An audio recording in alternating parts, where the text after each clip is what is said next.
Starting news తెలియగానే మేము first focus చేసింది నార్మల్ డెలివరీ అని చెప్పేసి.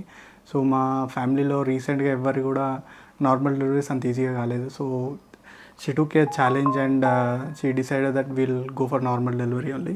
సో అప్పటి నుంచి మేము టిల్ 7th month వరకు మేము నార్మల్ తెలిసిన హాస్పిటల్లో చూపిస్తూ ఉండే.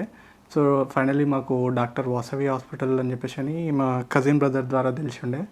సో మా బ్రదర్ నరేష్ అని చెప్పేసి సో తను రిఫర్ చేస్తుండే ఇందులో. సో ఆ సార్ తోటి మేడంని కలిసిన తర్వాత వితిన్ 2 monthsలో మాకు బేబీ బాయ్ పుట్టిండే. సో వన్స్ మేడంని కలవగానే మాకు ఫస్ట్ మినిట్లోనే కాన్ఫిడెన్స్ అనేది వచ్చేసింది. So yes we're going to get a normal delivery అని చెప్పేసి. So air girl it's doesn't matter but normal delivery అయింది అని చెప్పేసి we're so happy that. Starting నుండి మేము ఎక్కువ నార్మల్ డెలివరీకే ప్రిఫర్ చేసి ఉండే. తర్వాత వేరే హాస్పిటల్ నుండి ఇక్కడికి ఒక 4-5 హాస్పిటల్స్ తిరిగినాం చాలానే.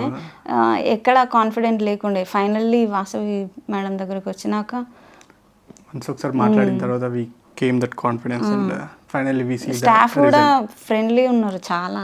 స్టాఫ్ కూడా నేను అస్సలు ఎక్స్పెక్ట్ చేయలేను. నేను అసలు చిన్నప్పటి నుంచి హాస్పిటల్ అంటేనే అమ్మో హాస్పిటల్ అని భయపడుతూ ఉండే. కానీ ఫస్ట్ టైం నేను అడ్మిట్ అయిందంటే ఈ డెలివరీ కోసమే హాస్పిటల్లో అడ్మిట్ అయినా. తర్వాత ఈ హాస్పిటల్ ఈ ఎన్విరాన్మెంట్ చూసినాక ఓకే హాస్పిటల్ అంటే ఇట్లుంటుందా అని షాక్ అయినా అందరూ. సో ఏ చిన్న డౌట్ ఉన్నా కానీ క్లారిఫై చేసి ఉండే. సో అలా కాల్స్లో కూడా మేడం మంచిగా రెస్పాండ్ అయ్యి ఉండే. Thank you for Vasavi madam. Thank you.